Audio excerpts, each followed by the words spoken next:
it's time for our reading lesson today, and we're going to be doing some retelling. We did this last week with our story, but we're going to retell the beginning of our story, the middle of our story, and the end of our story today. So in our story, Piggy Pie, that we read yesterday, Grinch was very hungry, and she wanted Piggy Pie. That's the very first thing that happened in our story, so that goes in the beginning. All right? Well, what happened? After she wanted Piggy Pie, she realized she had all the ingredients, but no piggies. So she had to figure out a way to find the piggies, and so she found an ad for a farm. She found the ad for the farm. So that's the second thing that happened in our story. So that's in the beginning as well. So then she flies to the farm, and Grinch flew over the farm and she said, "Surrender, piggies!" So that's all in the beginning part of our story. So once we get to the farm, we've moved from the beginning of our story to the middle of our story. And the first thing she encounters is the piggies dressed up like a duck. Remember the piggies dressed up like a duck? And you can see the little piggy ears trying to dress up like a duck. And Grinch got mad. Remember, she stomped her feet and she pulled her hair and she threatened them with her most evil of spells, but they didn't care. Then the piggies dressed up like what animal? Do you remember? The cow. They dressed up like a cow. All right, so that was part of our middle section of our story. And then the last animal that they dressed up like was the chickens. Remember the chickens? They dressed up like the chickens. And then the final thing that the pigs dressed up like was the farmer himself. They pretended to be Old MacDonald. They dressed up like the farmer. And in each of our pictures, you can kind of see the piggy ears or the snout in each one, so that it shows you where they were. At the end, there came along a wolf who tried to help the Grinch out and said, "You know, those pigs are bad news. I've been chasing 3 of them for quite some time." And so he told her to leave the pigs alone, that they weren't worth it. So then Grinch, at the end of our story, she invited the wolf back to her house because the Grinch was thinking, I'm going to have the wolf for lunch. And the wolf was thinking, I'm going to eat Grinch for lunch. So that was the end of our story. So at the beginning, her problem was she wanted to make Piggy Pie. She didn't have any piggies, and she went to the farm and found the piggies. In the middle, the piggies dressed up like a duck, cows, chickens, and the farmer to prevent Grinch from getting the piggies. And at the end, Grinch decided she was going to eat the wolf instead because she was very, very hungry. So I'm going to adjust my camera just a little bit here so we can go back to our normal sitting. All right. So pull this over. There we go. There we go. All right, so in our story today, I want us to look, we just retold it, so I hope you got your favorite part in mind, because you're going to write about your favorite part of the story in just a minute. But there was a word in our book, specifically when she was talking about the cows. So on the page where she's talking about the cows, there was a word I noticed. I didn't know that word. It was a new word for me. So I'm going to read that little part of that page where she's talking to the cow, because basically she's just figured out that there's not a pig there, there's only cows, which we know that the pigs are dressed up like cows, but it's the way the cow walks away. So she says, "No piggies." She was so upset. "No piggies," moved the cow. Grinch pulled her hair. She stomped her feet. She even threatened the cow with her most evil of spells. The cow stared at Grinch, swatted a fly with its tail, and slowly lumbered away. Lumbered. That's the word I'm thinking about today, lumbered. I'm not used to that word, so I'm like, I wonder what that word means. So we're going to talk about that word today. So in your journals, in your reading journals, open to your fresh, clean page, and at the top, you're going to write the word lumbered. And I'm going to spell it for you and hold it up so you can see it. Lumbered. Lumbered. Lumbered. lumbered. So when I think of a cow, cows don't move very fast, do they? So I automatically think, lumbered must mean slow. Must have something to do with the word slow. Or maybe think about how big cows are. Do you remember when we went to the zoo and we saw all those cows and they kind of plodded along as they were coming up to eat the corn from us? When we had those cows there, they weren't small, were they? No, they were really big. So really big animals or big things lumber along. I think of, almost reminds me of like construction equipment or tractors in the road. Like when they're moving, they don't move fast because that's a lot of machine to move. So I think of it being lumbering going down the road. So slow is the word that comes to mind. So I wanted to think, how could I, so we know it's lumbered, and I'm going to write this underneath it means slow, because that's what I'm thinking. Lumbered means slow, because it moves slowly. So that's what that means. So now I've got to think of a sentence to write.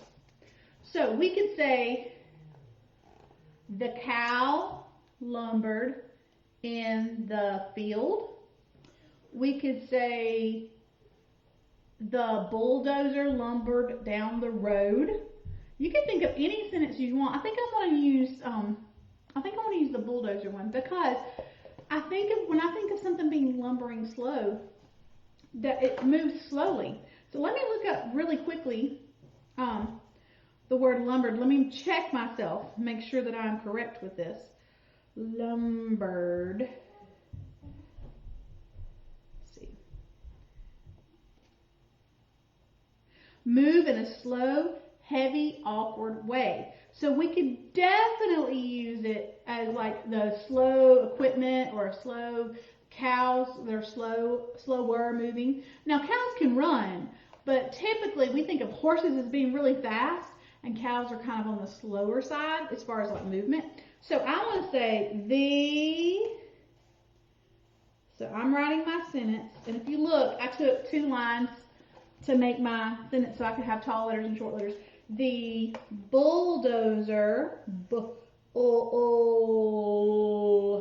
this is a long word, I hear a Z, the bulldozer lumbered, that's my word from the top, lumbered down the road. Okay, this is my sentence. The bulldozer lumbered down the road. So then I would draw my picture, and in my picture I would need to have a road, right? I would need to have the road, and I would need to draw a bulldozer going down the road. So that's how I would do that definition for lumbered. And that's just a neat word. I kind of like that word. Maybe we can use it today as we're going through our day today. Maybe you can see somebody that's moving in a slow, awkward manner, lumbered. Sometimes Miss Thompson moves that way when she hasn't had her coffee yet. So we'll all get to use that word today. Now, in our book, Piggy Pie, what was your favorite part? This is your opinion. Good writers can share their opinion and tell why they like something. So we're going to share our opinion.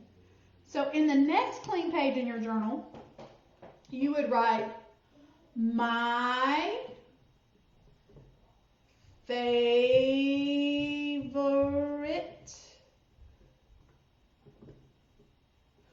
part was when, now you're telling about your favorite part. My favorite part was when the piggies dressed up like the cow, or the piggies dressed up like Old MacDonald, or when Grinch was flying over the farm saying surrender piggies. Whatever your favorite part is, you would write my favorite part was when, and then you would think about what you're going to say. We're planning out that opinion writing piece. You're planning out what you're thinking. So for mine, I really like this part of the book, and I'll show you. I like it when she's flying over and she says, "Surrender, piggies." That's my favorite part, and the reason I like that, my favorite part was when she, so that's my first word, flew over the farm. When she flew, so I planned out what I was going to write. I wrote this line so I could write it out. She flew over the farm. Now, I'm not going to just stop there. I'm telling you why. So a good opinion writing not just tells me their opinion, but they tell me why they like it. My favorite part was when she flew over the farm because, so this is another word you can use, because, all right, it reminds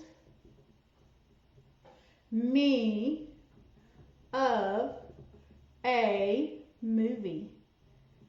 Does anybody know what movie it reminds me of?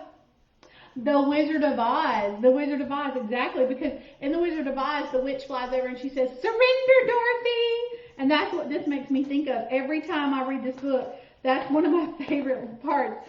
Because it just, "Surrender, piggies," just makes me chuckle. I don't know why, but I love that part of the book. So I gave you my opinion. My favorite part was when she flew over the farm because it reminds me of a movie. And it's actually one of my favorite movies that we watch. I love how it goes from black and white to color.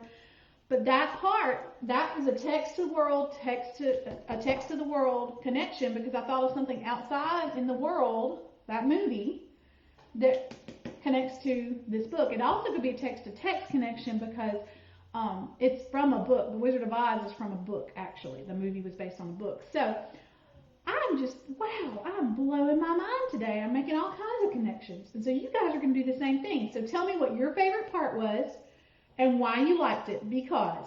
And then you would draw what your favorite part was and what it made you think of or why you liked that as your favorite part. Because you're going to do an opinion writing today. And you can get your opinion writing out, plan out what you're going to write. I just drew lines so that when I was thinking, my favorite part was when she flew over the farm. I drew out my lines so I could remember I had that many words. She flew over the farm, 5 words. Because, and then why? It reminds me of a movie. So I have all of those ready to go for our opinion writing today. So I hope you've enjoyed our reading lesson. We will talk later. Don't forget, you're doing your opinion writing, drawing your picture, and then for Lombard, we wrote it together. I'm going to show you one more time. We wrote it together, but you can draw your picture up at the top. Lombard means slow. So I love you guys, and I'll see you in a few minutes for writing.